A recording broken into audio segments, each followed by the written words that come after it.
sort of interested in what you had to say. What excites you about seeing college students sort of being interested in political issues and wanting to engage? And what would you almost suggest to them as they're starting to think through these things? Well, what I'm excited about is, you're inheriting this country and you're inheriting the world. So you have a chance to shape it now. So you don't have to live with all the decisions that were made in the last 30 or 40 years. You can create your own country. And the demographics of America are changing. And I think the rules are changing. And so you ought to have a voice as to what happens. So that's why I want to see people involved. And I think where you go with your politics should be dependent on what your values are. Do you really care about helping other people? Is it only about yourself and how can I get rich? Or is it about we have an obligation as Americans to take care of each other and help each other? Ourselves, yes, but also each other. And I think if that is your philosophy, you'll wind up being a Democrat.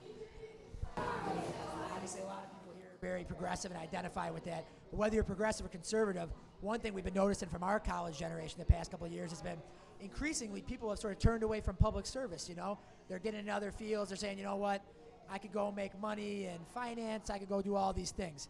And when you came out of college and you got a law degree, correct? You said, hey, maybe I want to be in public service. Maybe I want to get involved in this stuff. So what do you think is one thing our generation can do to sort of stop the tide of people being turned off by public service and saying, you know what, nothing can be fixed. This isn't for me. What do we got to do to get people saying, maybe I can be involved in my community. I could run for office. I could do something. Well, you don't go into politics because you think it's going to make you rich. You go into business for that. But part of your life should be involved in the political because it's your community. It's your country. You will decide what it is. If you don't like what is happening now and you drop out, then nothing will change. And the people that have been passing the policies that you don't like, they're going to stay doing it.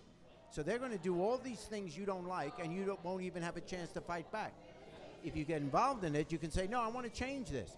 By the way, that's exactly what happened with all kinds of issues, whether you're talking about gay marriage, whether you're talking about women's rights, whether you're talking about health care for all Americans. There was a fight to bring that about. It wasn't given to anybody. We had a fight for it, and I think that shows that if you do get involved, you can bring about success. Yeah, I mean, I think you're right. And that's a message that I like a lot of students on this campus are looking to hear. In terms of fighting for crucial issues, we got this 2016 election coming up. I know you're going to be doing a lot of speaking in the months ahead, I'm sure, as are many people with public prominence around the country about this election. A lot of people feel as if there's a few crucial issues that the country's going one way or the other in terms of what will happen based on the outcome. What would be the one issue for you that you see as people got to make a choice at the ballot box in 2016 about where they're going to invest their political capital themselves? What is the issue that is going to mark this election? The gap between the 1%, of which I'm in, frankly, the very wealthy, and the 98, 99% of Americans who are not. Middle and lower income people, they're getting the short end of the straw. All the laws that are passed benefit people like me. What are you giving me a tax break for? That is ridiculous. So what this election will ultimately be about is, should we have policies that help middle and lower income people? Should we have a policy that makes sure all Americans have health insurance, that we have early childhood education, that we should be doing something about the environment? That, if you believe that, then you're going to wind up being a Democrat. If you believe we just got to keep making the wealthy people happy and content because then they'll turn around and help poorer people or lower middle income people, if you believe that, you'll vote Republican. But I'm telling you, we've tried that forever, and it doesn't work. Trickle down doesn't work. Going off a slightly a different note, we're going to have a lot of students reading this. You have been so well known throughout the country and the world because of your comfort and your willingness to engage with people, sometimes in funny ways, sometimes in serious ways, in the public sphere. And I think you made a mark for yourself for being comfortable in your own skin and being able to sort of bring people together on whatever it may be. I know there's a lot of students on this campus who maybe are considering, maybe I want to get into politics, maybe I want to get into entertainment. I have a lot of friends myself who or want to get into the television industry, whatever else.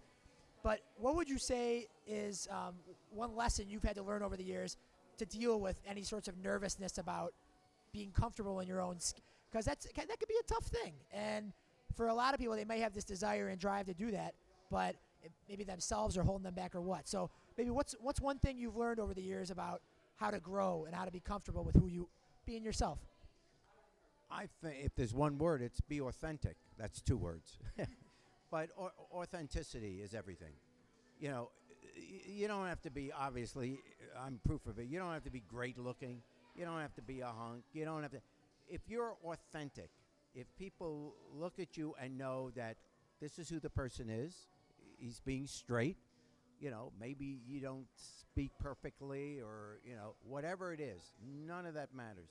In the end, authenticity in any kind of a job, if you know a person's real, whether it's show business, politics, or driving a truck, if you're real, people will relate to you and good things will come about. Authenticity is the issue. Awesome. Thank you.